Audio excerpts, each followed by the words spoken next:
Oh iya? Itu. 1M bisa beli pajero? Tidak semua orang di dunia ini diciptakan untuk menyenangkan kita, asik. Itu kalau Kriteria konten yang baik itu yang kayak apa sih Mbak Bella gitu kan? Hari ini kita akan mengikuti webinar, temanya menarik sekali, yaitu menjadi kreator bagi pemula. Juga akan bertukar ilmu bersama dengan para praktisi yang menjadi narasumber kita kali ini. Saya perkenalkan, Puspita Sukardani M.Medcom. Narasumber yang berikut ini adalah passion trainer Berdit Zanzabella, Mas Basuki Setyanugroho. Kalau dilihat saya dari awal sangat tertarik sekali. Passion trainer ini kan bisa jadi berhubungan juga ya, melakukan pekerjaan dengan rasa passion, dengan passionnya apa ya itu yang dilakukan. Nah kalau menurut Mbak Bella sendiri, menjadi content creator itu termasuk apa Mbak? Kreativitas? Termasuk pekerjaan ataukah itu adalah hobi? Sebenarnya sudut pandangnya bisa macam-macam ya. Ada yang mungkin ini passionku, jadi aku akan total di sini. Ada yang seperti itu. Ada yang kemudian ada pekerjaan tetap yang lain, lalu ini dijadikan sebagai sampingan atau side jobnya. Ada juga yang fokus karena saya sudah ada pekerjaan X. Ini mungkin dia nggak cari cuan di sini, tidak dijadikan sebagai suatu pekerjaan yang menghasilkan dalam tanda kutip profit ya. Tapi aku ada kreativitas nih, aku ada sesuatu yang ingin dibagikan daripada cuma dinikmati diri sendiri, tapi dia mending share ke teman-teman yang lain. Ada yang seperti itu. Jadi sudut pandangnya sebenarnya bisa macam-macam, tergantung posisinya di mana. Nah dulu juga di awal-awal tidak kemudian nawa itu menjadi konten kreator lillahi ta'ala, sebenarnya enggak sih dulu di awal-awal. Tapi awalnya itu karena sejak SMA tuh memang suka desain grafis awalnya, jadi suka edit-edit foto atau infografis simple gitu di Photoshop, terus kayak diunggah di media sosial. Terus kemudian kayak belajar lagi tentang editing audio, mix audio. Zaman dulu kan kayak lagi trendingnya baca puisi, terus ada background musik-musik galau-galaunya gitu ya Mbak, kalau bisa dengar gitu kan. Nah itu dulu di SMA saya bikin-bikin seperti itu. Dulu belum ada istilah content creator ya waktu SMA. Nah terus kemudian jadi galau ternyata bisa menghasilkan sebuah kesibukan. Iya betul, karena dulu juga sempat, masih ingat banget waktu kelas berapa ya, 2 atau kelas 3 SMA, itu ada tugas teater gitu bahasa Indonesia, dan kita kayak salah satunya membuat seperti itu tadi. Terus saya belajar pinjam handphonenya orang tua gitu kan, zaman dulu yang masih jadul banget. Terus kayak kemudian ditujukan ke guru, akhirnya ternyata seperti ini, itu bagus untuk nilai praktek dan seterusnya. Kemudian semakin kesini awalnya tidak berniat dalam tanda kutip kayak benar-benar vlogger atau benar-benar YouTuber gitu, enggak. Awalnya tuh cuman bantuin teman-teman UMKM yang minta tolong dong review produk, awalnya itu dulu. Nah kalau cuma di foto, terus di-upload di Instastory, kayaknya kurang bisa menggambarkan benar-benar produknya. Jadi akhirnya kayak simple-simple bikin video, terus lama-lama Mbak bagus Mbak, minta tolong produknya juga dong, ini. Terus kemudian kayak lama-kelamaan, oh ya deh dibuat agak dalam tanda kutip proper dikit lah, minimal kayak layak tayang untuk di YouTube. Sebenarnya dari awalnya situ dulu, semakin kesini kayak kemudian banyak permintaan voice over talent, terus juga scriptwriter juga.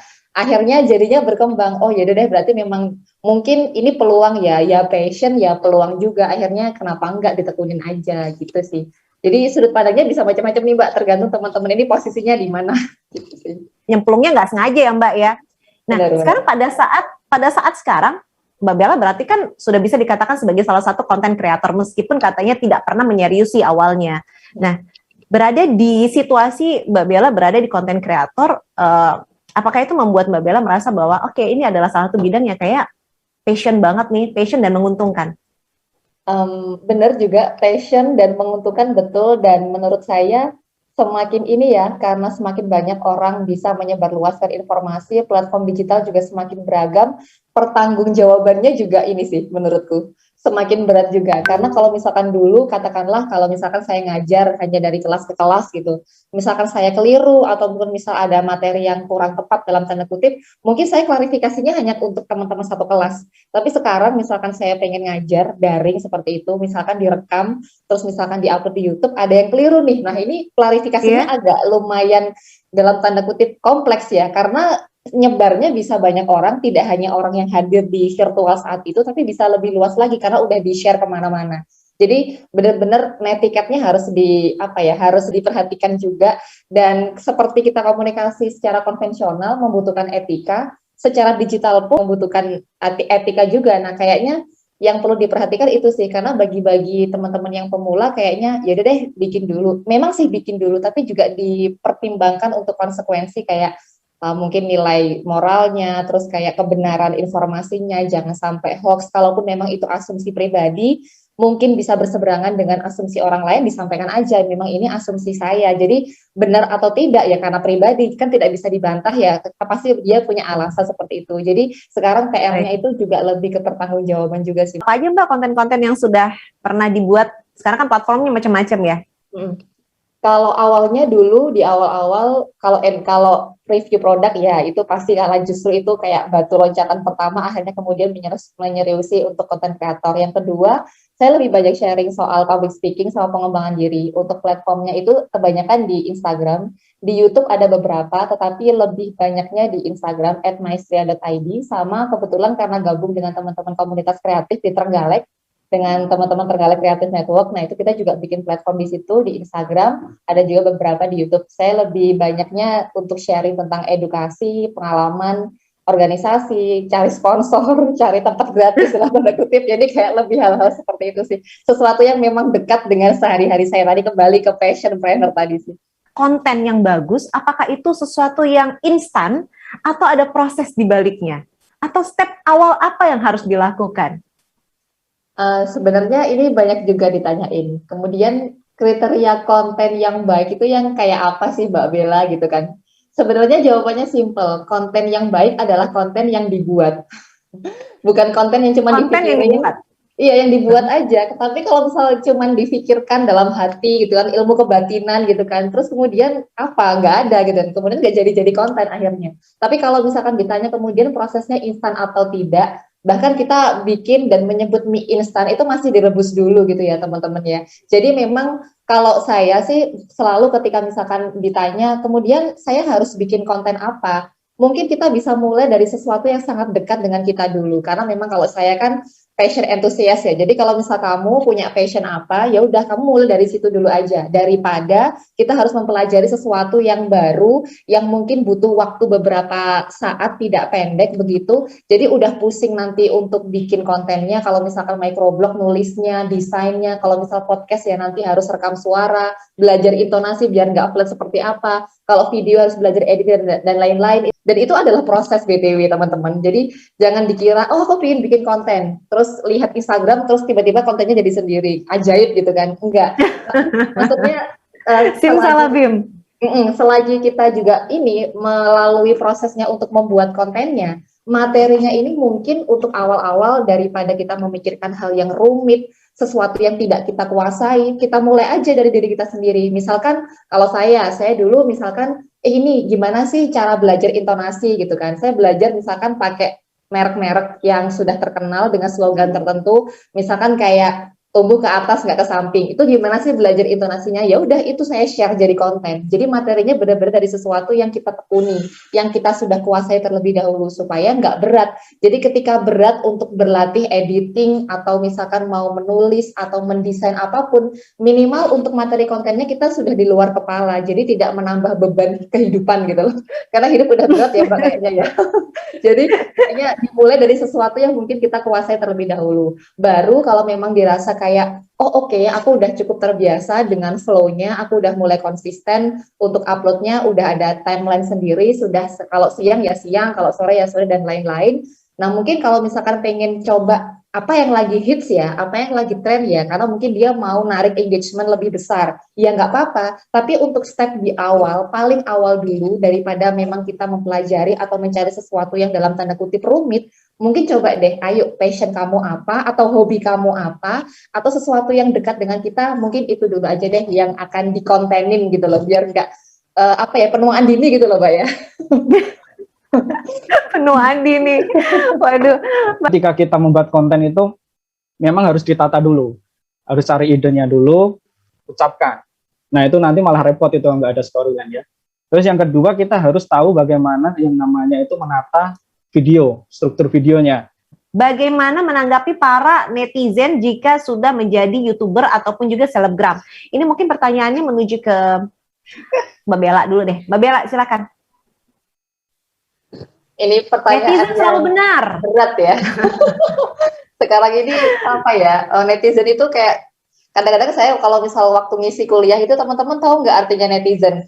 Jawabannya itu yang suka nyinyir gitu loh jawabannya. Padahal netizen itu kan kayak mirip citizen, tapi netizen berarti warganet gitu kan, orang pengguna internet. Tapi kalau sekarang karena banyak yang nyinyir dalam tanda kutip, akhirnya netizen itu disebut orang yang suka nyinyir gitu kan. Ini pertanyaannya cukup apa ya, umum ya. Bagaimana kemudian menanggapinya gimana dulu nih? Mungkin kalau tanggapannya agak dalam tanda kutip sinis atau agak tidak mengenakan hati gitu ya.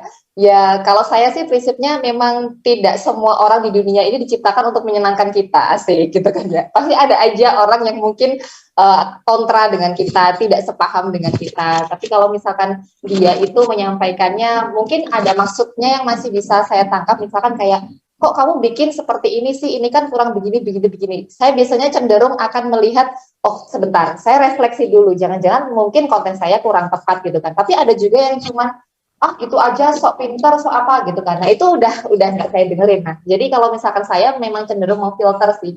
Ada memang netizen yang siapa tahu dia lebih berpengalaman sehingga saya juga akan tanya saya kurangnya apa seperti itu. Tapi ada juga yang memang niatnya tuh menjatuhkan. Jadi ada banyak nih sebenarnya, tetapi gini teman-teman, selama memang teman-teman itu pengen berbagi hal yang positif, tidak merugikan orang lain, tadi juga memegang teguh etiket di dunia maya seperti apa, just do it aja lah, nggak usah terlalu terlalu takut dengan omongan orang. Ya kalau misalkan kita bilang haters, job desk mereka adalah membenci diri kita gitu. Jadi tugasnya kita adalah mencintai diri kita sendiri. Jangan mengambil job desknya haters untuk kita ikutan membenci diri kita sendiri gitu aja. Jadi nggak usah membandingkan, oh dia kayaknya lebih pintar, yaudah deh aku nggak usah ikutan karena dia begini. Enggak sih teman-teman, siapa tahu meskipun topiknya sama, misal tentang dunia komunikasi misalkan, versi saya, versi orang-orang pasti tetap ada sudut pandang yang berbeda, yang variasi sudut pandang itu bisa juga dikonsumsi oleh teman-teman viewers, yang itu juga akan memperkaya mereka. Oh kalau misalkan dari sudut pandangnya Mbak ini begini ya ilmu komunikasi, ternyata kalau versinya ini begini ya,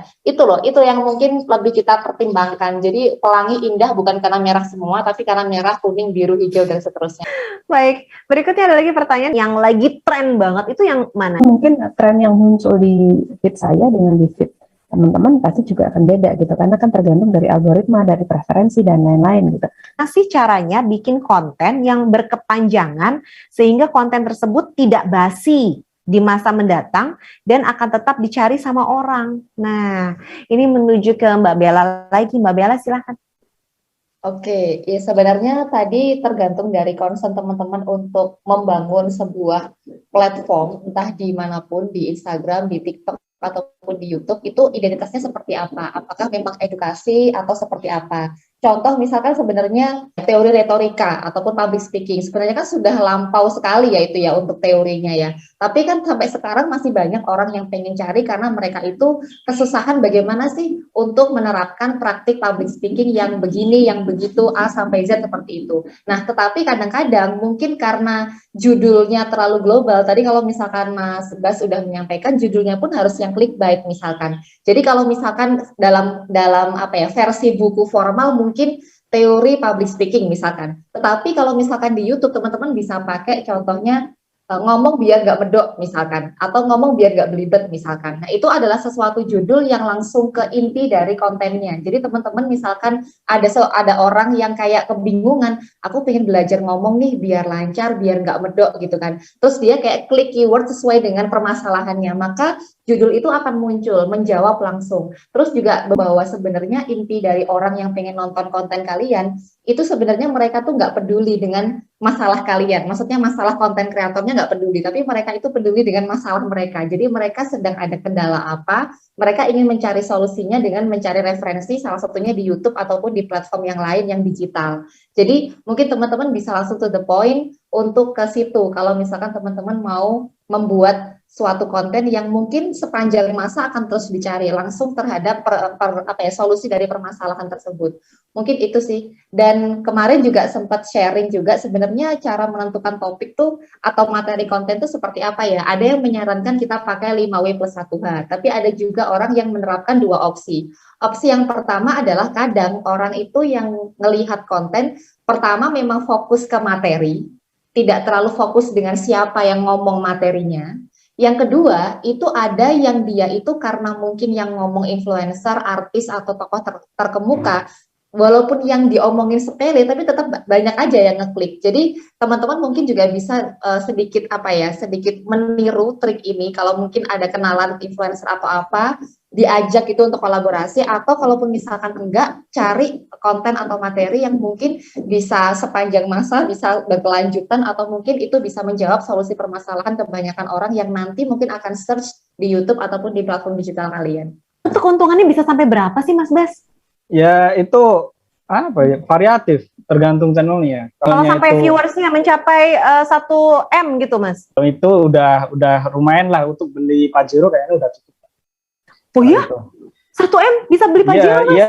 Iya, tergantung iklannya juga. Idealnya video itu mencakup apa saja ya. Jika durasi video singkat seperti Reels Instagram, apa saja yang harus dimuat dalam Reels-nya sehingga informasinya dapat tersampaikan dengan baik. Oke, siapa nih? Mbak Bella dulu ya. Mbak Bella silakan Mbak. Sebenarnya kaitannya juga sering ketika bikin video promosi gitu kan, itu challenging banget, kayak Mbak aku minta tolong dong review ini, nanti durasinya cuma 30 detik ya bla bla bla bla. Jadi kayak berpikir aduh gimana ya supaya nanti pesannya itu tersampaikan hanya dalam 30 detik sementara materinya tuh banyak banget gitu kan. Emang ternyata saya merasa ada perbedaan gitu. Biasanya kalau misalkan di media-media konvensional, kalau misalkan mau nulis itu runut banget dari mulai pembukaan, latar belakang apa sampai kemudian penutup gitu ya. Awal-awal ketika saya bikin konten ya saya kira sama aja gitu, saya juga ngikut seperti itu. Saya mulai dari sapaan dulu, kemudian perkenalan, terus kemudian baru isinya, baru penutup. Tapi ternyata sekarang ini kan orang mungkin kayak 3-4 detik awal kalau nggak menarik langsung di skip gitu kan sekarang ini ya. Jadi teman-teman mungkin tonjolkan dulu mana poin yang memang ingin di highlight di situ. Saya pernah sharing juga di platform Instagram saya di @maestria.id, ada yang namanya elevator page, mungkin teman-teman pernah mendengar gitu kan. Nah itu bagaimana kita kemudian dalam waktu yang singkat bisa menyampaikan poin inti, apa yang ingin di highlight dan apa yang ingin didengar oleh audiensnya. Jadi katakanlah kita mau misalkan jenis warna atau harga atau bahan, terus promo yang sedang berjalan, terus alamat toko dan lain-lain. Nah sebenarnya dari 5 ini mana sih yang paling benar-benar pengen ditonjolin? Oh aku pengen lebih nonjolin promonya Mbak, karena promonya ini memang spesial banget, murah banget, yang biasanya mungkin 10% diskonnya sekarang ini 50%. Oke, berarti yang promo tadi dia posisikan di kalimat pertama ketika kalian bikin konten. Apa sih yang jadi utama itu taruh di depan. Baru kalau misal masih ada sisa waktu untuk keterangan-keterangan pendukungnya di belakang. Secara singkat seperti itu sih untuk yang biasa saya praktekin. Atau kalau misalkan teman-teman bikin video, kan ada orang yang bikin visualnya dulu, baru bikin skripnya atau baru bikin VO-nya. Nah, teman-teman juga bisa, kalau kadang-kadang saya ini suka nyeleneh gitu. Saya bikin skripnya dulu baru nentuin gambarnya. Jadi misalkan saya wawancara dulu, ini produknya gimana ini? Saya sudah dapat poinnya, lalu saya tanya, poin yang memang terpenting, yang nomor 1 pengen orang selalu harus dengar, apa sih, saya tanya ke orangnya. Oh yang ini, yang ini. Oke, berarti saya susun VO-nya atau skripnya itu sesuai dengan yang diminta oleh klien tadi. Baru nanti untuk informasi pendukung yang support lah intinya, yang selain yang prioritas, itu saya letakkan setelah dari kalimat yang utama tadi. Karena kan 30 detik ya, jadi kayak benar-benar harus memanfaatkan supaya padat. Mungkin teman-teman ada pengalaman lain di sini. Mas Bas mungkin mau menambahkan, silakan. Wah, apa yang perlu ditambahkan? Betul itu. Itu kalau menurut saya sih, kalau menurut saya ketika kita membuat reels itu yang perlu ditonjolkan itu sebenarnya itu apa masalah yang sedang dialami oleh publik. Terus kita tawarkan solusinya melalui apa, misalnya produk. Mengingatkan buat yang mau jadi konten kreator, apa yang harus disiapkan dari sekarang? Mungkin sedikit reminder aja, kalau misalkan tadi ada pertanyaan apa konten yang baik, ya konten yang dibuat, konten yang dibikin terus dipublikasikan. Terus jangan kalau misalkan ada masukan atau apa, mungkin kita terbuka dulu selama itu positif untuk perbaikan kita, untuk refleksi kita, ya nggak apa-apa. Tapi kalau misalkan memang netizennya dalam tanda kutip agak jubitnya galak gitu ya, tadi yang disampaikan oleh Mbak Puspita, ya oke, itu skip aja, fokus pada kemudian kita menyebar kebaikan aja. Mungkin di awal-awal nggak akan langsung cuan ya teman-teman, tapi fokuskan bagaimana kita menebar kebaikan dulu. Terus kedua mungkin konsisten. Untuk menjadi seorang content creator yang baik ya, kita memang harus explore gitu ya. Kita jangan malu untuk belajar. Saya meng-highlight aja nih dari Mbak Bella sama Bu Puspita. Kalau ingin menjadi kreator, kalau saya kan terkhusus memang di YouTube ya. Jadi kalau ingin menjadi seorang YouTuber itu Jangan melihat angkanya dulu, tapi lihatlah prosesnya. Jangan membandingkan diri kalian dengan YouTuber-YouTuber yang sudah sukses. Kita sesi foto dulu. 1, 2, 3. Apa? Gaya bebas. Oh, gayanya bebas. 1, 2, 3. Sampai jumpa.